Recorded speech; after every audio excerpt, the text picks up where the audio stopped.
pagi para mitra pendidikan di mana saja berada. Salam sehat, salam semangat.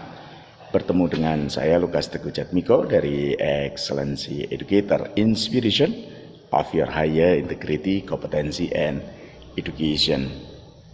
Dalam 4 hari ini saya berada di Parapat bersama dengan Yayasan Pendidikan Katolik Santo Laurentius.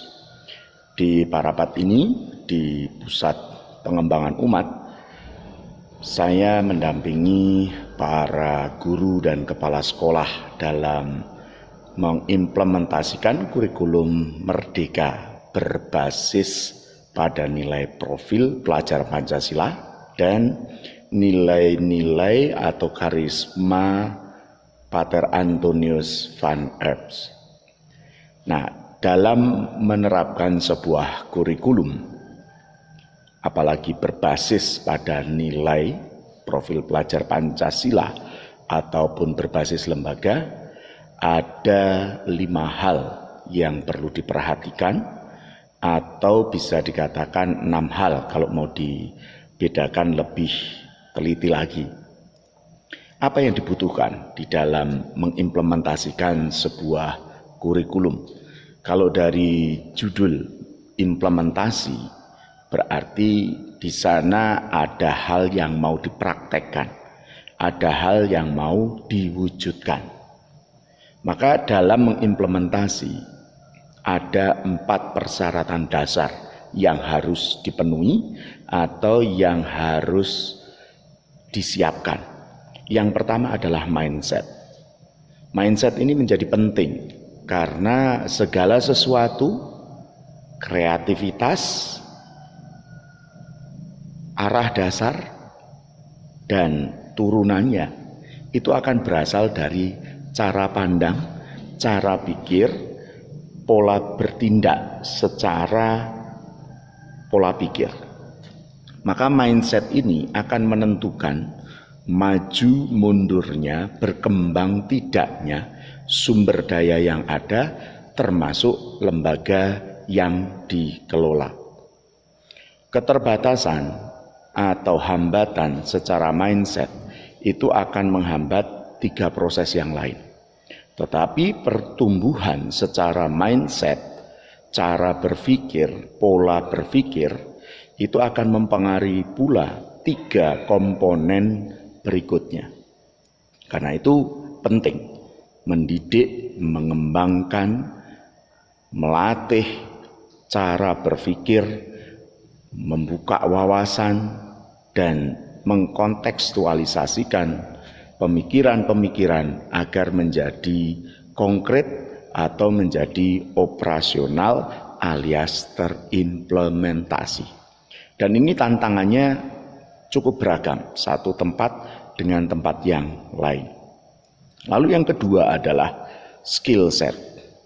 Ketika mindset kita sudah katakanlah definitif, fix, bahwa model itulah yang kita pertimbangkan untuk diimplementasikan, maka kita membutuhkan keterampilan.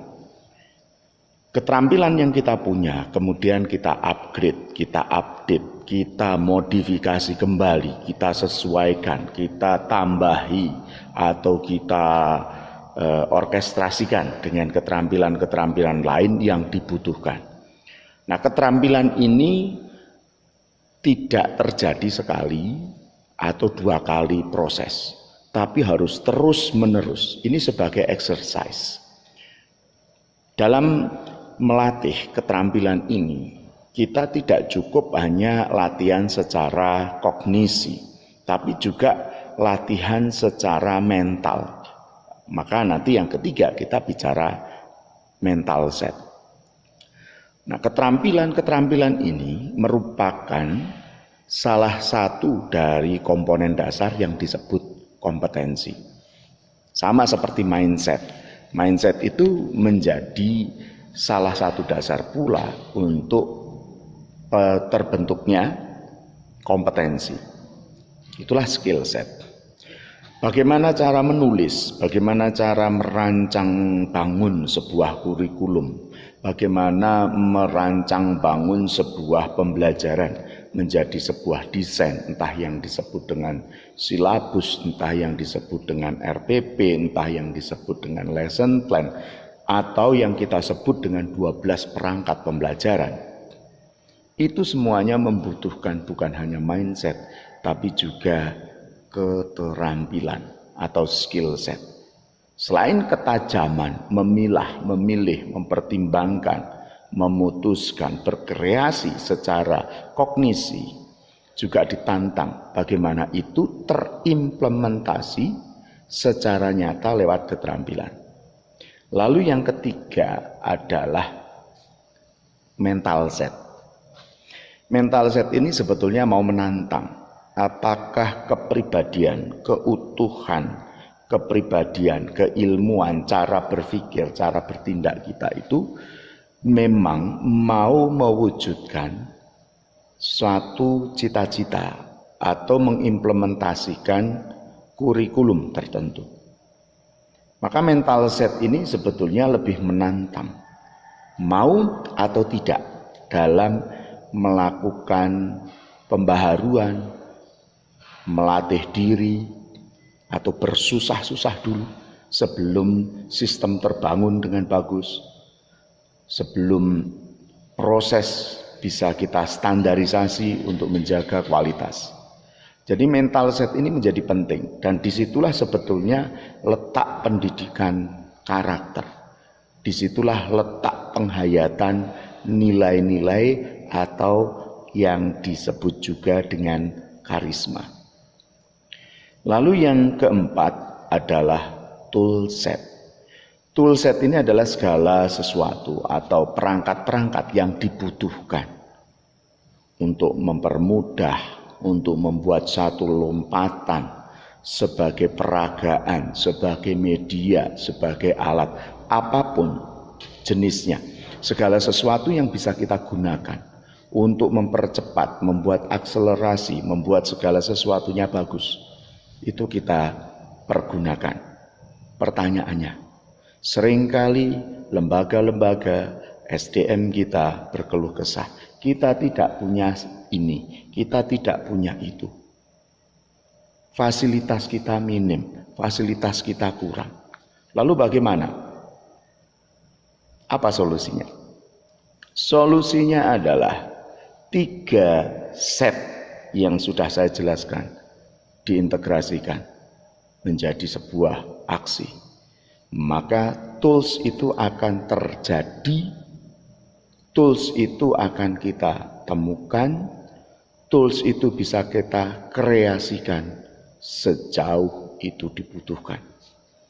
Dan itu sebetulnya tidak begitu sulit kalau mindset kita terbangun, kalau skill set kita punya, kalau mental setnya bagus. Maka tool set ini sebetulnya bahasa lainnya adalah, kalau dari upaya tadi, bentuk-bentuk portofolio yang sebetulnya meyakinkan kita bahwa mindset kita benar, skill set kita terlatih, mental set kita kuat. Maka tool set ini selain kita pergunakan sebagai support system atau sebagai support media, maka kita juga bisa berkreasi, membuat tools-tools baru sebagai inovasi, sebagai kreasi, sebagai modifikasi, sebagai transformasi, atau sebagai apapun. Dalam 4 hal ini menjadi dasar, menjadi penting dalam mengimplementasikan kurikulum, program kerja, program aksi, proses pembelajaran, proses pelatihan, proses pengasuhan, coaching, training, workshop, mentoring, consulting, bahkan untuk terapi. Para mitra pendidikan di mana saja berada. Lalu poin yang tidak boleh kita lupakan dalam mengimplementasi kurikulum merdeka berbasis profil pelajar Pancasila. Profil pelajar Pancasila mau membangun ketuhanan, mau membangun sisi-sisi kemanusiaan, sebagai mental kita, sebagai kelompok bangsa, sebagai identitas kebersamaan kita. Maka nilai-nilai Pancasila ini dihidupkan kembali bukan hanya sebagai pengetahuan atau pemahaman, tapi juga menjadi sebuah praksis. Apa yang saya ketahui mau saya wujudkan menjadi tindakan, dan itu menjadi budaya nilai kita Indonesia. Lalu yang kedua, kalau berbasis pada nilai lembaga, maka itu adalah pijakan yang setiap hari diwujudkan, sehingga nilai-nilai kebangsaan, nilai-nilai global itu terjadi di sini, sekarang ini, saat ini, oleh saya, oleh komunitas saya. Sehingga pendidikan yang demikianlah yang memerdekakan kita. Merdeka secara mindset, secara mental, secara skill dan toolset. Dan nilai-nilai kelembagaan atau profil pelajar Pancasila itu adalah pijakan atau pedoman di mana kita berada, di situ nilai kita hidupi. Sisi-sisi yang lain di dalam pelatihan ini lebih pada latihan. Bagaimana itu dibuktikan agar menjadi skill set, sehingga tool set terjadi, mental set dikuatkan, dan mindsetnya dipertajam. Saya Lukas Teguh Jatmiko dari Excellency Educator, Inspiration of Your Higher Integrity, Competency, and Education. Salam inspiratif.